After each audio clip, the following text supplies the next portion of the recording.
We've been looking at the story of Jesus as it's told in Luke's gospel.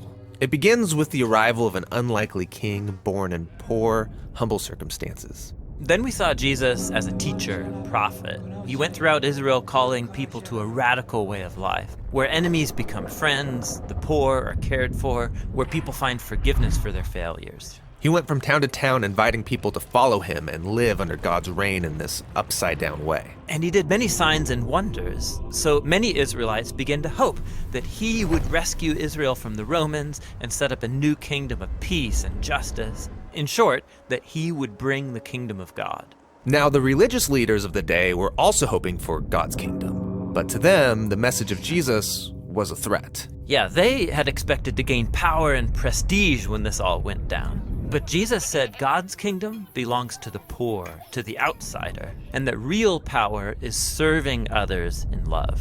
This conflict intensified when Jesus, while in Jerusalem, disrupted the temple sacrifices and called Israel's leaders a gang of rebels.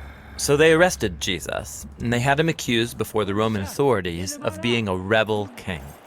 He was handed over for execution, even though he was innocent. Then he was taken outside the city and put to death on false charges.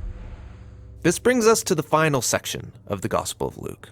There was a religious leader named Joseph who opposed Jesus' execution and then requested to be given his body so he could bury Jesus in a nearby tomb. And then a couple of days later, some women who had followed Jesus came to visit that tomb, and they found it open and empty, and they encountered these mysterious figures telling them Jesus was alive from the dead. So they run away terrified. Nobody believes their report. I mean, he can't be alive. They all saw him die.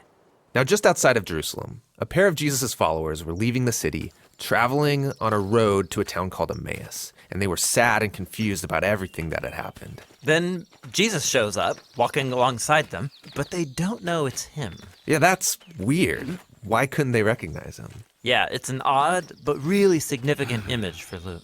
They're blind to Jesus for some reason. So Jesus asks them, "What are you guys talking about?" And they begin to tell him about Jesus, a powerful prophet who they expected would rescue Israel, but was instead executed.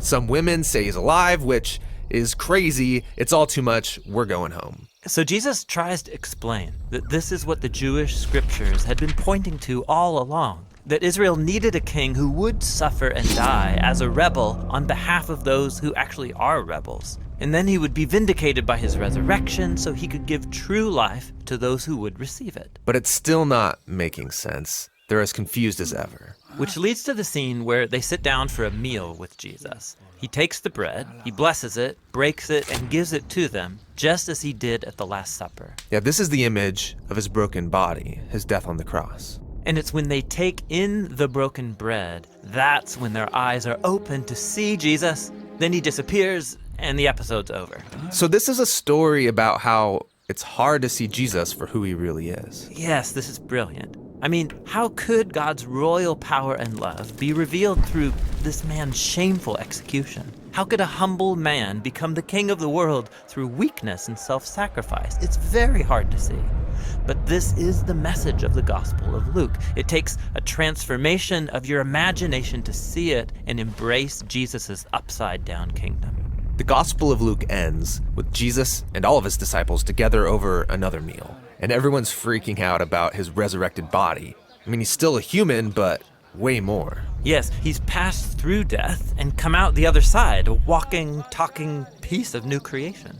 And then Jesus tells them that he's going to give them the same divine power that sustained him, so they can go out and share the good news of God's kingdom with other people. After this, Luke tells us that Jesus was taken up into heaven, which is a cool exit and all, but why disappear into the sky? So in the Old Testament, the skies are the place of God's throne. They're above everything. So this is Luke's way of showing that Jesus has been enthroned as the divine king of the whole world. His followers stay in Jerusalem, worshiping God and Jesus, waiting for this new power, and this is where the gospel ends. Now, Luke is going to write about how they receive this power and take the news out into the world, and that's what his second volume, the Book of Acts, is all about.